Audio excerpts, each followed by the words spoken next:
Welcome to my YouTube channel. आज हम लोग का टॉपिक है बायोलॉजी से ह्यूमन डाइजेस्टिव सिस्टम, मानव पाचन तंत्र। ये बहुत इम्पोर्टेंट टॉपिक है।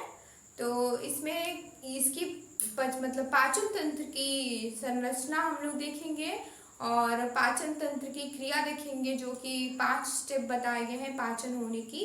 तो ये जानेंगे और पाचन अंगों के कार्य के बारे में जानेंगे। इस वीडियो में डिटेल इन्फॉर्मेशन लेंगे। तो ये टॉपिक है, सबसे पहले जानते हैं कि पाचन तंत्र कहते किसे हैं। पाचन तंत्र कहते किसे हैं? देखो, पाचन तंत्र कई प्रकार के अंगों से मिलकर बना होता है। पाचन तंत्र जो होता है वो कई अंगों से मिलकर बना होता है। इसका मुख्य कार्य क्या होता है? भोजन को छोटे छोटे अणु में तोड़ना होता है। जिसका मुख्य कार्य भोजन को छोटे छोटे अणु में तोड़ना होता है। देखो, पहले पाचन कहाँ से स्टार्ट होता है? पाचन मुंह से स्टार्ट होता है, एनस पे जाके समाप्त हो जाता है।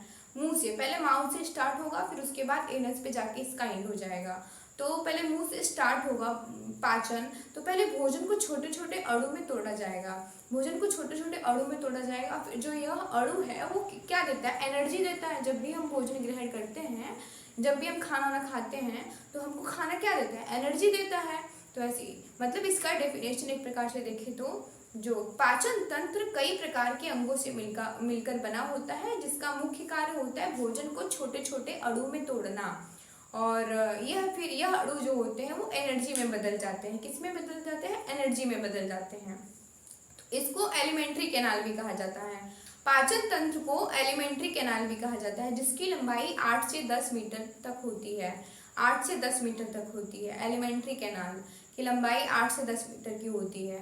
अब देखो, पाचन तंत्र स्टार्ट कहाँ से होता है? पाचन तंत्र स्टार्ट होता है माउथ बगल कैविटी, यानी कि मुख गुहा से स्टार्ट होता है पाचन तंत्र और एनस पे जाके इसका समाप्त हो जाता है। एनस पे जाके इसका एंड हो जाता है पाचन तंत्र का। पाचन तंत्र का एनस पे जाके मतलब एंड हो जाता है। पहले मुंह में जाएगा, मुंह के अंदर, फिर मतलब मुंह में जाने के बाद फिर वो छोटे छोटे अणु में चेंज होगा। फिर उसके बाद इसोफेगस से ग्रास नली में जाएगा। फिर उसके बाद पेट में जाएगा, स्मॉल इंटेस्टाइन, फिर लार्ज इंटेस्टाइन, फिर एनस। ये सब प्रक्रिया को हम लोग जानेंगे। तो अब सबसे पहले जानते हैं कि पाचन तंत्र के वो 5 स्टेप क्या हैं। पाचन तंत्र के 5 स्टेप मतलब पाचन क्रिया की 5 विधि क्या है। तो सबसे पहले जानते हैं पाचन तंत्र की 5 विधि। देखो,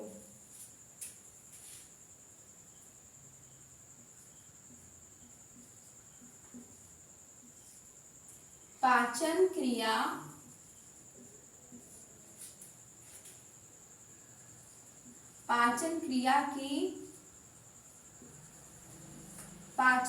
की विधि। देखो, पाचन क्रिया की 5 विधि होती है। देखो, 5 विधि होती है। कौन कौन सी होती है? फर्स्ट होता है इंजेशन, और सेकंड होता है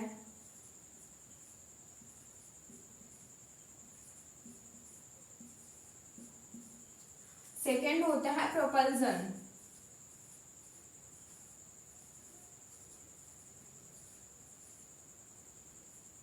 थर्ड होता है डाइजेशन।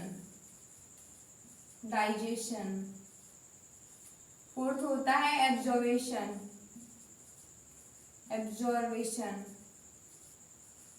और पांचवा होता है एलिमिनेशन।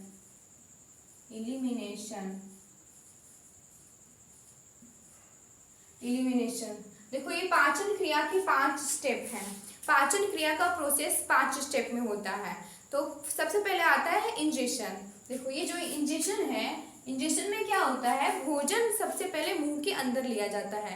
पहले पाचन क्रिया स्टार्ट कहाँ से होता है? मुंह से होता है। इसमें सबसे पहले भोजन को मुंह में लिया जाएगा। मतलब भोजन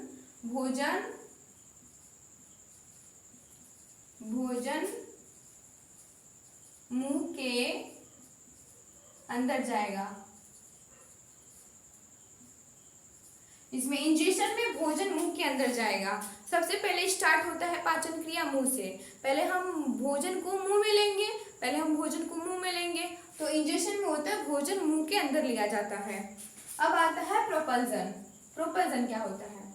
अब देखो, इंजेशन में हम लोग देखे थे भोजन को मुंह के अंदर ले लिया गया है। अब इसमें होता है, इसमें प्रोपल्सन में, इसमें देखो भोजन को जीव गले की ओर ढकेलता है। भोजन को जीव जो होता है, जीव वो गले की ओर ढकेलेगा, गले की ओर ढकेलेगा। जिसके बाद भोजन कहाँ प्रवेश करता है? इसोफेगस, इसोफेगस में प्रवेश करता है। देखो इसोफेगस यहाँ पे है, जिसको ग्रासनली बोलते हैं। देखो जब जीव जीव जो होगा वो भोजन को गले की ओर ढकेलेगा, तो फिर उसके बाद भोजन कहाँ पे आता है? इसोफेगस में आता है। भोजन कहाँ पे आता है? इसोफेगस, इसोफेगस में आता है। तो इसमें ये यानी कि जीव भोजन को गले की ओर ढकेलेगा, जिससे भोजन इसोफेगस में मतलब प्रवेश करेगा। देखो अब इसमें एक बात, एक इम्पॉर्टेंट भाग ये है पेरिस्टालिसिस की। पेरिस्टालिसिस इसका एक इम्पॉर्टेंट भाग है पेरिस्टालिसिस, जो कि एक मांसपेशीय गति होती है, लहर जैसी गति होती है, जो भोजन को एक दिशा में आगे बढ़ाती है, जो भोजन को एक दिशा में आगे बढ़ाती है। पेरिस्टालिसिस जो होती है यह पेट या आंतों में होती है, और वहाँ की मांसपेशी जो है वो सिकुड़ती है, फिर उसके बाद ढीली होती है। अब फिर इससे क्या होता है? भोजन आगे की ओर ढकेला जाता है, इससे भोजन आगे की ओर बढ़ता है, आगे की ओर बढ़ता है। तो पेरिस्टालिसिस यही था। पेरिस्टालिसिस एक लहर जैसी गति होती है, वेव लाइक मूवमेंट होता है, लहर जैसी गति होती है, जो भोजन को एक दिशा में आगे बढ़ाती है। ये किस में आती है? प्रोपल्सन में, यानी कि पेरिस्टालिसिस, पेरिस्टालिसिस, पेरिस्टालिसिस भोजन को भोजन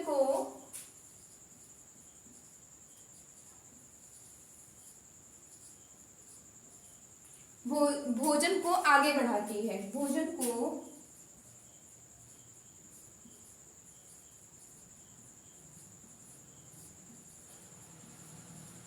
देखो पेरिस्टालिसिस जो है वो भोजन को आगे बढ़ाती है। और ये किसका मतलब किसका भाग था? प्रोपल्सन का। अब देखते हैं डाइजेशन। डाइजेशन क्या है? डाइजेशन में दो प्रकार के डाइजेशन होते हैं। सबसे पहले होते हैं मैकेनिकल डाइजेशन, फिर उसके बाद होता है केमिकल डाइजेशन। मैकेनिकल डाइजेशन क्या होता है और केमिकल डाइजेशन क्या होता है? देखो मैकेनिकल डाइजेशन, मैकेनिकल यानी कि वो मतलब जैसे कि मैकेनिक लोग होते हैं, कोई भी चीज़ एकदम छोटा छोटा बारीकी से कोई भी चीज़ अगर वो खराब हो गया, बिगड़ गया है, जैसे कोई गाड़ी बनाता है या फिर किसी भी चीज़ का वो मतलब मैकेनिक हो, तो उसको एकदम छोटे छोटे पार्ट में मतलब उसको अच्छे से देखेगा और फिर बनाएगा, मतलब छोटा छोटा उसको करके तब बनाता है। तो वैसे जो मैकेनिकल डाइजेशन है, इसमें भोजन को छोटे छोटे अणु में तोड़ा जाता है। मैकेनिकल डाइजेशन में क्या होता है? भोजन छोटे छोटे अणु में तोड़ दिया जाता है मैकेनिकल डाइजेशन में। देखो यहाँ पे जगह नहीं है,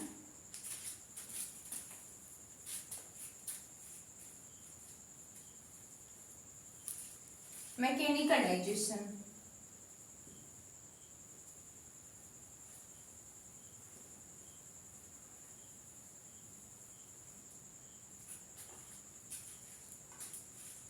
इसमें क्या होता है? इसमें दो प्रकार के डाइजेशन होते हैं, मैकेनिकल डाइजेशन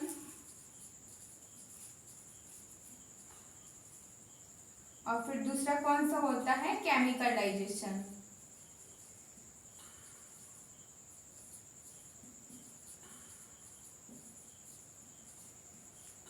दूसरा कौन सा होता है? Chemical digestion. और मैकेनिकल डाइजेशन क्या है? मैकेनिकल डाइजेशन में भोजन को छोटे छोटे अणु में तोड़ लिया जाता है, भोजन को छोटे छोटे अणु में तोड़ा जाता है मैकेनिकल डाइजेशन में। और केमिकल डाइजेशन में क्या होता है? ये भोजन के बड़े अणु को, देखो भोजन के बड़े अणु को, इसमें एंजाइम्स का इस्तेमाल हो रहा है। इसको भोजन को तो इसमें भोजन को तोड़ने के लिए किसका इस्तेमाल हो रहा है? एंजाइम्स का। किसमें? केमिकल डाइजेशन में। केमिकल डाइजेशन में भोजन के बड़े अणु को किसके द्वारा? एंजाइम्स का इस्तेमाल करके उसको भोजन को तोड़ा जाता है, छोटे भाग में मतलब छोटे टुकड़े में कर दिया जाता है इस एंजाइम्स का इस्तेमाल करके। इसमें भी भोजन को छोटे छोटे टुकड़ों में तोड़ा जाता है, लेकिन एंजाइम्स का इस्तेमाल करके। किसमें? केमिकल डाइजेशन में। और मैकेनिकल डाइजेशन में भोजन को छोटे छोटे अणु में तोड़ा जाता है। तो ये था डाइजेशन। अब आता है एब्जॉर्वेशन। एब्जॉर्वेशन क्या होता है? एब्जॉर्वेशन में देखो इसमें जो भी मतलब जो भी पोषक तत्व होते हैं, खाना खाने के बाद जो भी पोषक तत्व होते हैं वो कहाँ मतलब किससे, छोटी आंत के द्वारा, स्मॉल इंटेस्टाइन के द्वारा। स्मॉल इंटेस्टाइन के द्वारा भोजन रक्त में अवशोषित हो जाते हैं। किसमें, जो भी पोषक पदार्थ होते हैं, जो भी पोषक पदार्थ होते हैं वो कहाँ पे, ब्लड में जाके एब्जॉर्ब हो जाते हैं। किसमें, ब्लड में जाके एब्जॉर्ब होते हैं। देखो इसमें पोषक तत्व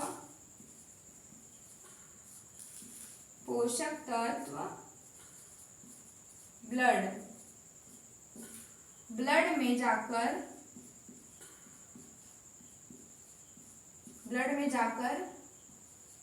अवशोषित हो जाते हैं। ब्लड में जाकर अवशोषित हो जाते हैं।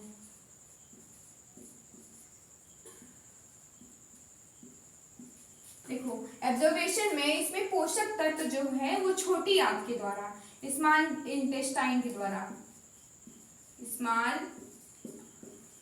इंटेस्टाइन के द्वारा, एब्जॉर्बेशन में जो भी पोषक तत्व होते हैं, जो भी खाने के बाद जो भी पोषक तत्व बचते हैं वो किससे, छोटी आंत के द्वारा। देखो छोटी आंत कहाँ पर है, ये छोटी आंत है। ये छोटी आंत के द्वारा भोजन जो होते हैं वो रक्त में जाके, ब्लड में जाके कहाँ एब्जॉर्ब हो जाते हैं, ब्लड में जाकर एब्जॉर्ब होते हैं। तो ये था एब्जॉर्बेशन, जिसमें छोटी आंत के द्वारा पोषक तत्व ब्लड में जाके एब्जॉर्ब होते हैं। अब आता है पांचवा क्रिया, एलिमिनेशन। एलिमिनेशन क्या होता है, एलिमिनेशन देखो इसमें जो भी खाना खाने के बाद जो भी अपशिष्ट पदार्थ बचे हैं, जो भी खराब पदार्थ हैं, जो भी अपचित भोजन है, अपचित भोजन, खराब भोजन जिसको हम बोले, और जो कि पचा नहीं हुआ है, खराब है, वो लार्ज इंटेस्टाइन, बड़ी आंत के द्वारा, एनस के द्वारा पॉटी के रूप में बाहर निकाल दिया जाता है। देखो इसमें अपचित भोजन,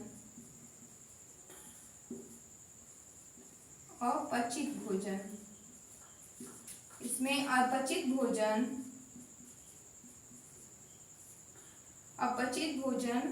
कहाँ पर, मल के रूप में। इसमें अपचित भोजन लार्ज इंटेस्टाइन के द्वारा, लार्ज इंटेस्टाइन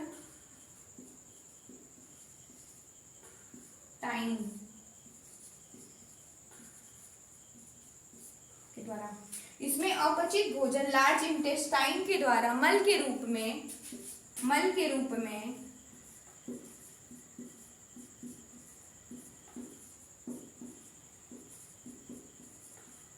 बाहर निकल जाता है।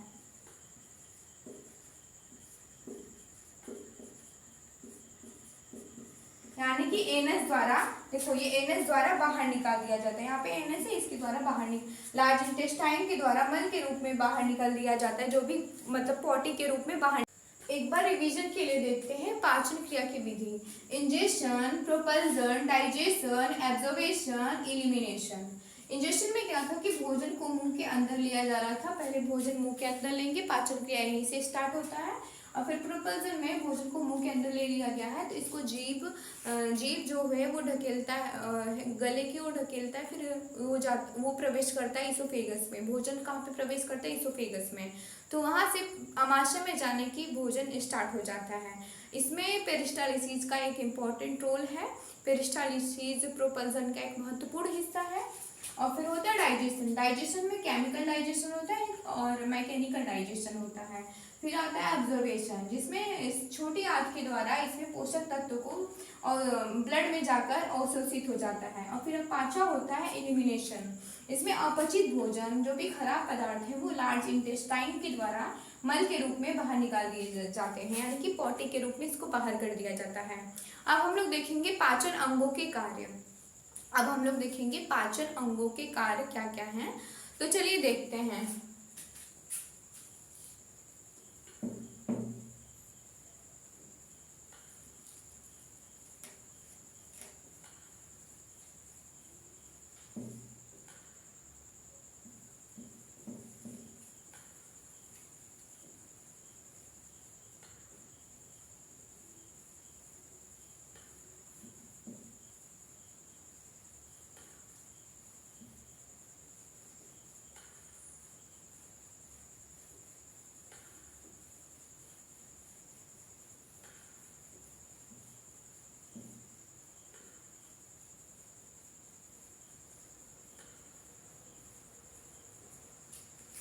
हम देखेंगे पाचन अंगों के कार्य।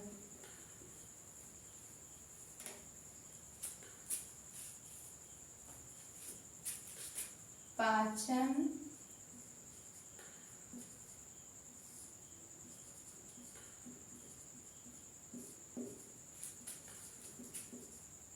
अंगों के कार्य क्या है। पाचन अंगों के कार्य, देखो पाचन के अंग हो गए, जैसे कि माउथ से स्टार्ट होता है, एनस पे जाके खत्म हो जाता है, एनस पे इसका एंडिंग रहता है। तो सबसे पहले आता है माउथ बकल कैविटी, फिर उसके बाद होता है oesophagus, stomach, small intestine, large intestine और एनस, फिर पेंक्रियाज, लीवर और gall bladder, storage bile, diaphragm, tongue, ये सब जो होता है ये सब पाचन के अंग हैं, ये सब पाचन के अंग हैं, पाचन के अंग इसको कहा जाता है। तो अब सबसे पहले स्टार्ट करते हैं, भोजन का स्टार्ट कहाँ से होता है, मुख गुहा से होता है, माउथ से। भोजन का स्टार्ट कहाँ से होता है, माउथ से। माउथ से पहले हम लोग भोजन को मुंह के अंदर ही लेते हैं, फिर इसके मुंह के अंदर जैसे कि टीथ होता है, टंग होता है मुंह के अंदर, तो टीथ जो होता है भोजन को चबाता है, फिर टंग जो होता है वो भोजन को स्वाद देगा। जैसे हम कुछ भी खाते हैं तो कैसे जान जाते हैं ये खट्टा है, अच्छा नहीं है, कड़वा है, बहुत बहुत नमकीन सा लग रहा है, तो किसकी वजह से जानते हैं, टंग की वजह से जानते हैं। किसकी वजह से जानते हैं, टंग की वजह से जानते हैं।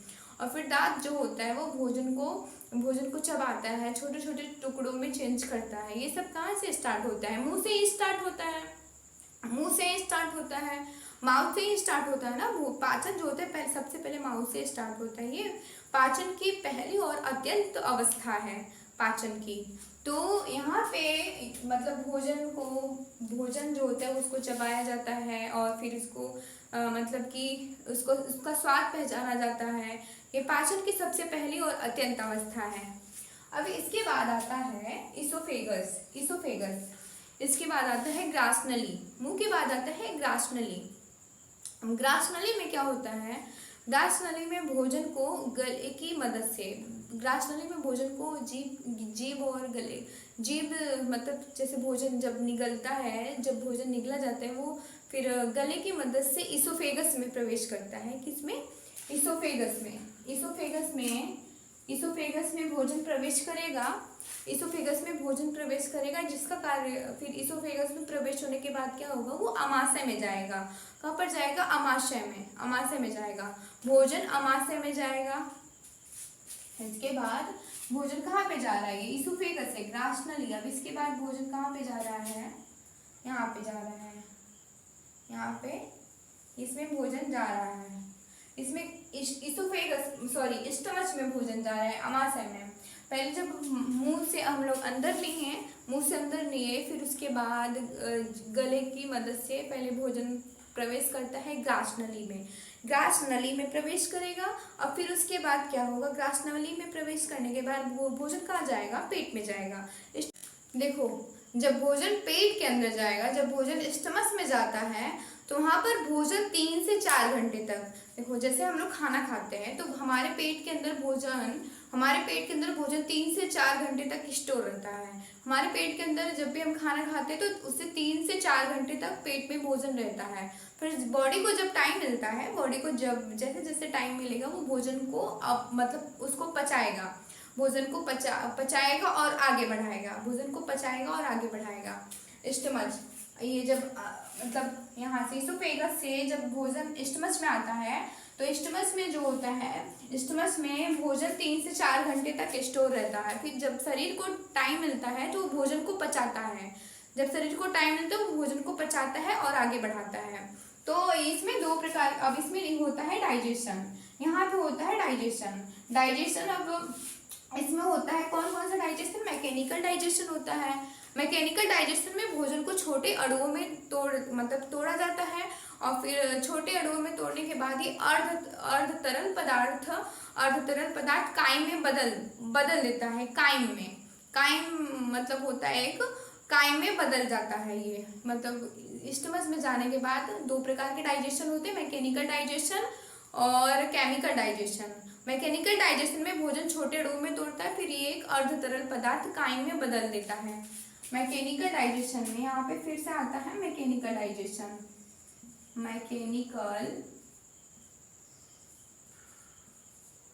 मैकेनिकल डाइजेशन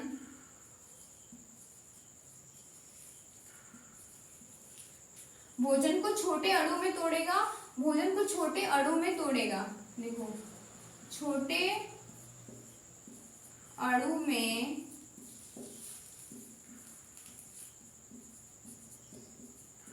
तोड़ेगा, फिर उसके बाद काइम में बदलेगा। किसमें? काइम में, काइम में बदलेगा। और फिर आता है केमिकल डाइजेशन। क्या आता है? Chemical digestion.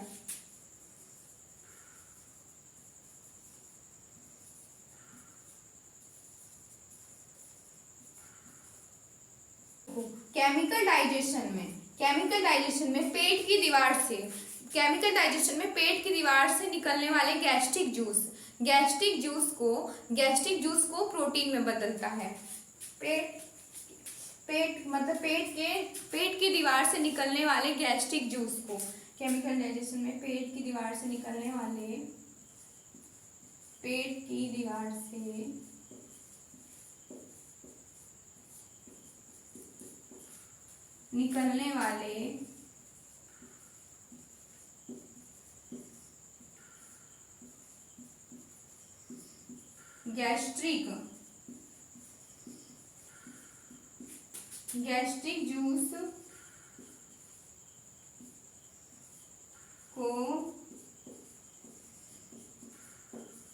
गैस्ट्रिक जूस को कहाँ किस में बदलेगा? प्रोटीन में बदलेगा।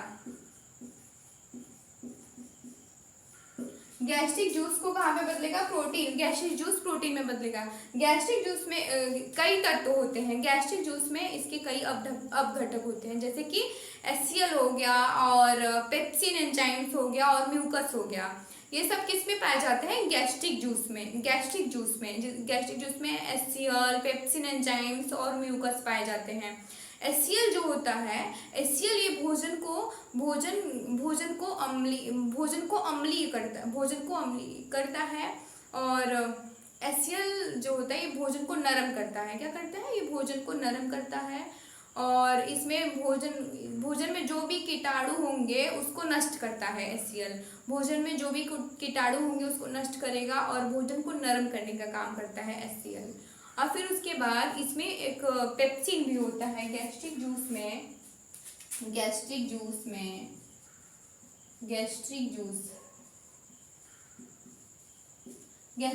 में क्या क्या होता है? HCl, पेप्सिन एंजाइम्स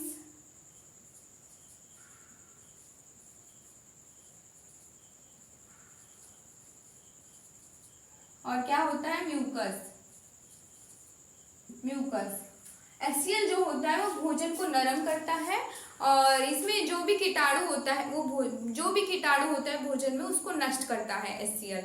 और देखो, ये जो पेप्सिन एंजाइम्स है ये पाचन एंजाइम्स है। पाचन एंजाइम्स है जो भोजन को पाचन क्रिया में बहुत ही सहायक देता है और ये अम्लीय वातावरण में होता है। पेप्सिन एंजाइम जो होता है वो अम्लीय वातावरण में रहता है। ये भोजन को छोटे टुकड़ों में तोड़ता है। अब फिर आता है म्यूकस। ये गैस्ट्रिक जूस के पार्ट होते हैं। गैस्ट्रिक जूस में ये पाए जाते हैं। अब म्यूकस क्या होता है? म्यूकस का कार्य जो होता है, देखो जैसे कि हमारे पेट के अंदर HCl होता है। सोचो हम लोग HCl कितना खतरनाक अम्ल लेके घूम रहे हैं जो कि हमारे पेट के अंदर ही है। हम लोग पेट के अंदर इतनी खतरनाक एसिड लेके घूम रहे हैं। ऐसे मतलब HCl देखो तो कितना हार्ड एसिड है ये HCl। सोचो हम लोग पेट में लेके घूम रहे हैं, HCl पेट में हमारे है। तो म्यूकस जो होता है वो HCl और पेट के अंदरूनी दीवार को HCl से और पेप्सिन एंजाइम से सुरक्षित रखता है। म्यूकस का कार्य है पेट के अंदरूनी दीवार को HCl एसिड से और किससे? पेप्सिन एंजाइम से सुरक्षित रखता है। तो देखो, सबसे पहले था HCl जो होता है ये मतलब प्रोटीन पचाने वाले एंजाइम्स, प्रोटीन पचाने वाले एंजाइम्स जैसे कि पेप्सिन एंजाइम्स को सक्रिय करता है। कौन करता है? HCl करता है। प्रोटीन पचाने वाले एंजाइम्स को सक्रिय करता है पेप्सिन को, और ये भोजन को नरम बनाता है और भोजन में जो भी कुछ कीटाणु होंगे उनको नष्ट करता है HCl। और फिर जो पेप्सिन एंजाइम्स है ये प्रोटीन को छोटे टुकड़ों में चेंज करता है और ये सिर्फ अम्लीय वातावरण में पाया जाता है। अब आता है म्यूकस। ये पेट के अंदरूनी दीवार को HCl और पेप्सिन एंजाइम से सुरक्षित रखता है। तो ये था हमारा मतलब कि स्टमच। पहले भोजन मुंह में लिए, फिर उसके बाद आया ग्रास नली में, इसोफेगस में, इसोफेगस से आने के बाद आता है आमाशय में, यानी कि पेट के अंदर आता है। फिर यहाँ पे भोजन 3 से 4 घंटे तक स्टोर रहता है। फिर इसमें होता है मैकेनिकल डाइजेशन, जो कि छोटे अणु में बदलता है और छोटे अणु में तोड़ता है, फिर काई में बदलता है। फिर होता है केमिकल डाइजेशन, जो कि पेट की दीवार से केमिकल डाइजेशन में पेट की दीवार से निकलने वाले गैस्ट्रिक जूस को प्रोटीन में बदलता है। गैस्ट्रिक जूस में कई तत्व होते हैं, जैसे HCl होता है, पेप्सिन एंजाइम्स होता है, म्यूकस होता है। तो ये था स्टमच। अब हम लोग यहाँ तक प्रोसेस देखे हैं पाचन तंत्र के अंगों का कार्य। अब आता है स्मॉल इंटेस्टाइन। मतलब स्टमच में आने के बाद स्मॉल इंटेस्टाइन में भोजन अब क्या होता है? हम भोजन खा तो लिए हैं, अब पेट में भोजन अब पचेगा।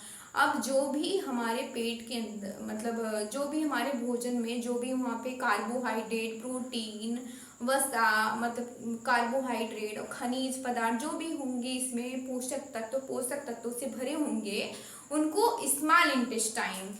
हम लोग पेट पे खाना तो ले लिए, अब इसमें जो भी पोषक तत्व बचे हैं वो स्मॉल इंटेस्टाइन, जो स्मॉल इंटेस्टाइन है भोजन को मतलब वो किसको, पोषक तत्व से भरे पदार्थों को क्या करेगा? एब्जॉर्ब करेगा। पोषक तत्व से भरे पदार्थों को एब्जॉर्ब करेगा और फिर उसके बाद वो रक्त में अवशोषित करेगा। ये जो स्मॉल इंटेस्टाइन है, यहाँ पे भोजन आता है, इसमें जो बचता है पोषक तत्वों से जैसे कार्बोहाइड्रेट और खनिज पदार्थ, प्रोटीन, ये सब होता है, ये स्मॉल इंटेस्टाइन को एब्जॉर्ब करता है। अब फिर उसके बाद ये प्रोसेस होता है लार्ज इंटेस्टाइन का। ये सिर्फ स्मॉल इंटेस्टाइन कहने को है, लेकिन ये सबसे बड़ा होता है। स्मॉल इंटेस्टाइन की लंबाई बहुत बड़ी होती है लार्ज इंटेस्टाइन के कंपेयर में। लार्ज इंटेस्टाइन को कॉलन भी कहा जाता है, कॉलन भी कहते हैं। और फिर उसके बाद आता है लार्ज इंटेस्टाइन। स्मॉल इंटेस्टाइन के बाद आता है लार्ज इंटेस्टाइन। अब देखो लार्ज इंटेस्टाइन में, अब स्मॉल इंटेस्टाइन में भोजन जो भी उसके पोषक तत्व से भरे पदार्थ हैं वहाँ पे एब्जॉर्ब हो चुके हैं। अब आता है जो भी अब पदार्थ बचेंगे, जो भी खराब पदार्थ होगा, जैसे कि हम लोग खाना खराब रहता है तो फेंक देते हैं कहीं, या तो किसी बकरी को डाल देंगे, कुत्ते को डाल देंगे, हम लोग खराब खानों को फेंक देते हैं। तो ऐसे ही जो भी खराब पदार्थ रहेंगे उनको लार्ज इंटेस्टाइन जो है, खराब पदार्थ, अपचित भोजन, उसको लार्ज इंटेस्टाइन क्या करता है? वहाँ पे मल का निर्माण करता है। लार्ज इंटेस्टाइन में मल का निर्माण होगा, फिर वो एनस द्वारा बाहर निकाल दिया जाता है। पोटी जिसे बोलते हैं, पोटी के द्वारा बाहर निकाल दिया जाता है। पोटी करते तो वो सब बाहर निकल जाता है एनस के द्वारा। जो भी अपचित भोजन होते हैं वो एनस के द्वारा, यानी कि देखो एनस यहाँ के द्वारा भोजन अब बाहर निकल जाता है लार्ज इंटेस्टाइन का। तो ये जो हम लोग पढ़े हैं, oesophagus, stomach, small intestine, large intestine, anus, ये सब किस में आते हैं? प्राइमरी ऑर्गन्स में। प्राइमरी ऑर्गन्स देखो, पाचन अंग 2 प्रकार के होते हैं, एक प्राइमरी ऑर्गन्स होता है, एक एसेसरी ऑर्गन्स होते हैं। Primary organs, accessory organs. Primary organs जो होते हैं उनको प्राथमिक अंग कहा जाता है। प्राइमरी ऑर्गन्स को प्राथमिक अंग कहा जाता है और एसेसरी ऑर्गन्स को सहायक अंग कहा जाता है। पाचन के 2 अंग होते हैं, तो प्राइमरी अंग के अंदर mouth, oesophagus, stomach, small intestine, large intestine, anus, ये सब आता है। अब जो भी इधर के पार्ट है, जैसे कि गैल ब्लैडर हो गया, स्टोरेज बाइल हो गया, लीवर होगा, पेनक्रियाज हो गया, ये सब मतलब पाचन में सहायक करते हैं। सीधे पाचन तो नहीं करते, लेकिन पाचन में ये सहायता प्रदान करते हैं।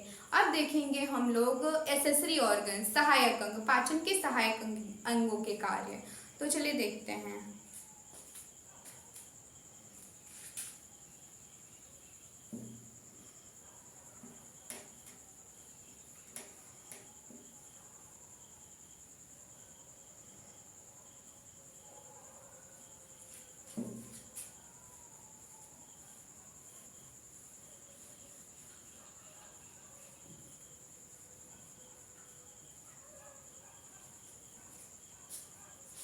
अब यहाँ पे हम सहायक अंगों के कार्य देखेंगे। जैसे क्या हो गया, गैल ब्लैडर, पित्ताशय जिसे बोलते हैं, गैल ब्लैडर। गैल ब्लैडर जो होता है इसका मुख्य कार्य क्या होता है, इसको स्टोरेज करता है, पित्त रस को स्टोर करता है।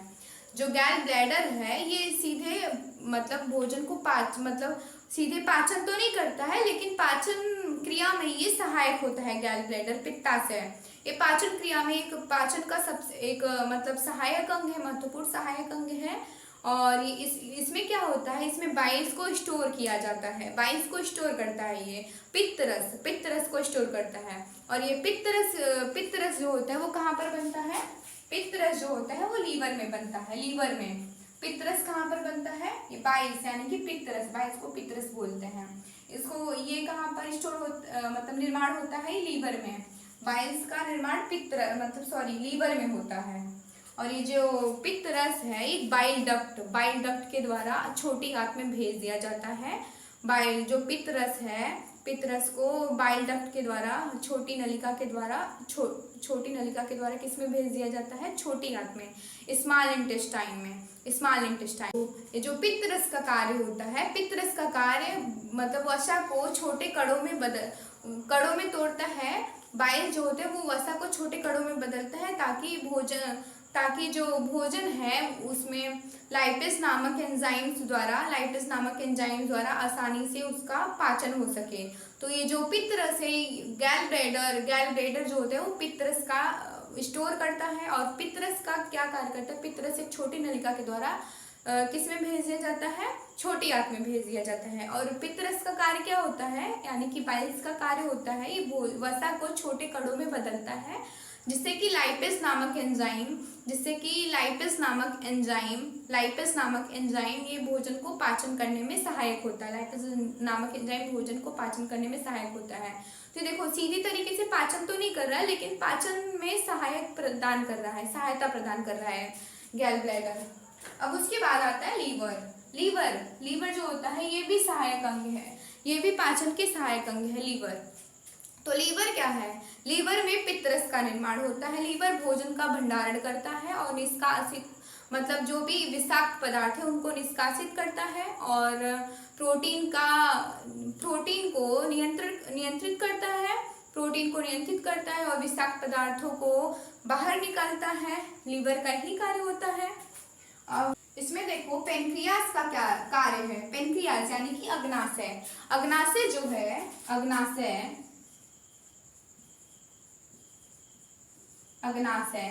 इसमें पाचन एंजाइम जैसे कि एमाइलेज होता है और लाइपेज होता है।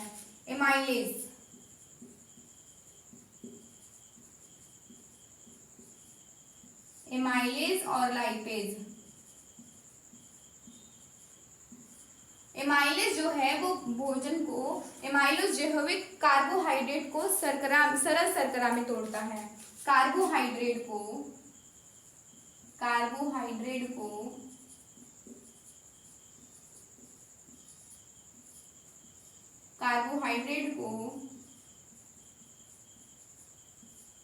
सरल शर्करा में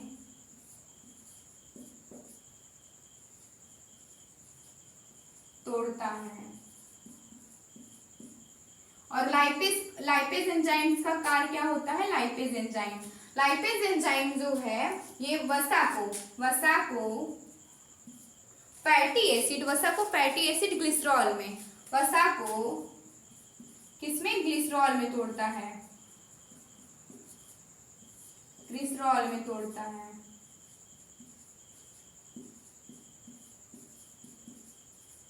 तो ये था एमाइलेज और लाइपेज जो कि अग्नाशय पेनक्रियाज में पाया जाता है। और इसमें हार्मोन्स भी रिलीज होते हैं। इसमें क्या होते हैं, हार्मोन्स भी रिलीज होते हैं, जैसे कि इंसुलिन हार्मोन्स हो गया, इंसुलिन हार्मोन क्या करता है, नियंत्रित करता है। कौन, पेनक्रियाज में पाचन एंजाइम जैसे एमाइलेज और लाइपेज होते हैं और हार्मोन्स भी रिलीज होते हैं। इसमें हार्मोन्स में इंसुलिन हार्मोन्स रिलीज होता है जो कि रक्त में शर्करा को नियंत्रित करता है। और एमाइलेज जो एंजाइम जो होते हैं वो कार्बोहाइड्रेट को सरल शर्करा में तोड़ता है। और लाइपेज जो है वसा को ग्लिसरॉल में तोड़ता है। तो हम लोग डाइजेशन के प्राइमरी ऑर्गन्स और एक्सेसरी ऑर्गन्स को देखे हैं और इसके पाचन क्रिया की जो कि 5 विधि थी ये भी हम लोग इस वीडियो में जाने हैं और पाचन अंगों के कार्य जाने हैं। आई होप आप लोगों को ये वीडियो समझ में आया होगा और ऐसी ही और जानकारी लेने के लिए वीडियो को लाइक, सब्सक्राइब एंड शेयर करें और कमेंट करना तो बिल्कुल भी ना